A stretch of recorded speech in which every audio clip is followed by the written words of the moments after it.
morning, YouTube. Engineers are much smarter than me. Not her, but certainly me. Totally me. Yeah, they're very smart, well-educated people, but they make very bad decisions sometimes when it comes to cars and design. So Jalobnik, in an article, they asked their audience to think of the most egregious design flaws according to them. Right. Not mechanical flaws, because if that were the case, it would be all BMWs on here, all the dumb things that they've done over the last 30 years. Sorry, Jake. It's terrible. But there's just so many. It's terrible.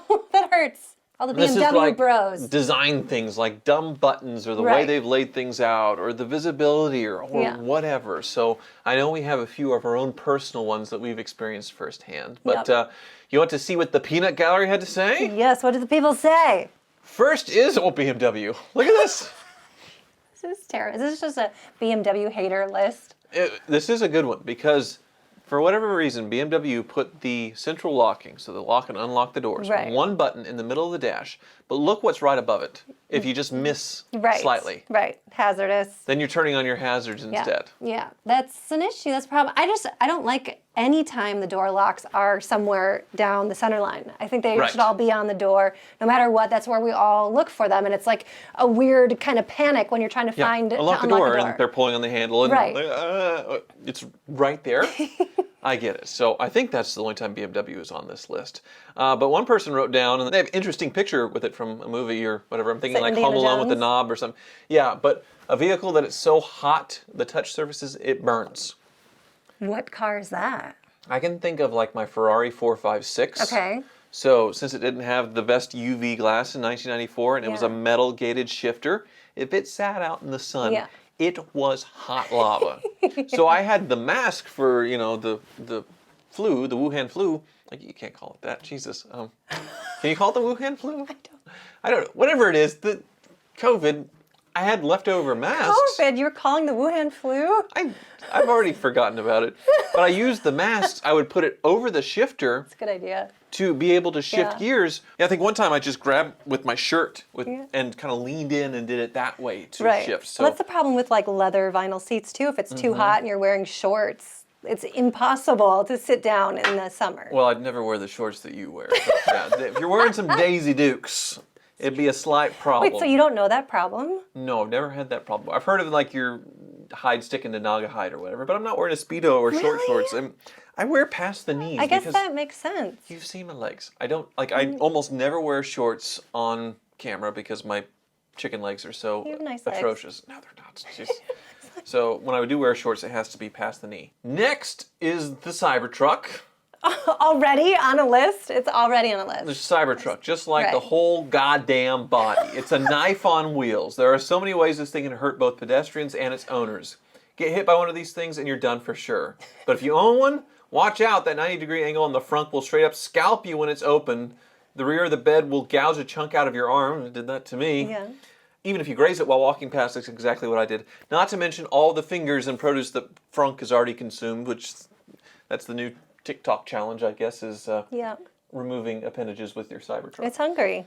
Yes, which is actually one of the flaws that we were going to point out. It's not that, but... Right. Well, the thing that I can't stand about the Cybertruck, which I really do like it, but the vents, no matter what, they're always blowing air unless you get into the controls, get in the touch screen, and go in there and manually change them. There's no little kind of switch or vent or toggle switch to kind of lower the vents from blowing air. Not just that. So with most vents in cars, you have little pods that you can bend up, down, left, right to get them to blow away from your face or wherever, you know, down low, wherever you want it to go. And the Cybertruck doesn't have that. And since it has no center binnacle instrument cluster, it just has the screen in the middle, it's blowing right in my face all the time. It's like right into my mouth. Same with you. Right. So there's no, you want the vent to blow on you, but maybe not right here. So you kind of point it down or different. You can't do that with the Cybertruck. I mean, it kind of sounds like first world problem. Not really. Not really. Because most people have different climate controls in their own bodies. Yours is very strange. Well, I just get cold easily. You get cold very easily, and it could be an 80-degree day, and she would get cold. It, you know, goes from sun to shade. Well, that's normal for girls. So if you want to date a guy, then you don't have to worry about that. But girls, you just need to bring extra jackets around. Dual climate control needs dual blower motors. BMW did this back forever ago, and it doesn't have that. So to not be able to move the air out of your face Right. which is a big issue there. I mean, not being able to direct the wind is annoying. It is, and I didn't think it would be as annoying as it was. That's the one thing I would change. Well, a few things about the Cybertruck, but I love the Cybertruck, but that needs to change. Yes. So next on their list is plastic and Germans, a frustrating love story. So 1990 to 2010 plastic parts in the engine bay. Right. BMW, Volkswagen,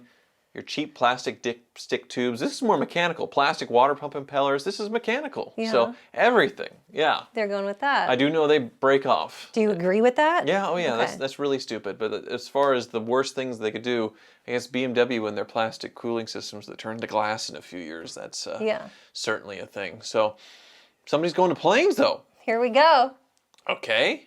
Well, the Embraer SA passenger jet has to have water drained every night, or it can infiltrate the aileron controls, and then when you climb up high, it can freeze and then locks the ailerons, which kind of important thing, in place. That's terrifying. Huh. That's terrifying. Wonderful. That's Okay. crazy. Why does water get in there every single night? Okay. So door handles on new EVs is another one. Yeah. The Ioniq 5, the Mach-E, the Cadillac Lyriq, the pop-out door handles. Right. Well, they're not second nature to us yet because we're not used to that kind of flush where it pops out. When does it pop out? When you walk up to it with the key fob or not? Or if you just lightly touch it or you have to touch it in a certain place? Like, we're all trying to learn how those work. Right, but it was a little tough on the Lyriq when they don't pop out and you're having to use two hands to open a door, which is kind of stupid. Yeah. And they're talking about how it saves on drag and all that stuff, but then he makes the point that you can spec a Model 3 with larger wheels that cuts the range by 36 miles, but then they can't just have a normal door handle. Yeah. So the Cybertruck, I guess, does pretty well with that, having that push button, but it could pop a little bit harder, don't you think? Yeah. As far as you hit the button, and then a lot of people don't realize that they're like waiting for the door to do more, and it doesn't. Right, So right. the Toyota Celica's on here No. for the certain years of this sort of weird bug eye version. It looks cute. Has no rear view mirror visibility. That's a problem. That's a big problem. You would talk about that with your Camaro, right? Like, I had a 95 Camaro, and it's just hard to see because it's, kind of the slope of the back windshield is very, very, Similar, what would you yes. say? Yeah, it's like a fighter jet. And then it has Right. the spoiler there, which on the Celica, the spoiler is even bigger, so you have even less space to see. So for styling, you lose the visibility, I suppose. And someone just said, old cars suck. Just in case you thought the design flaws were limited to newer vehicles, when I was in college, I drove an 87 Corolla. Yeah. That better be that automatic seatbelt he's talking about, right?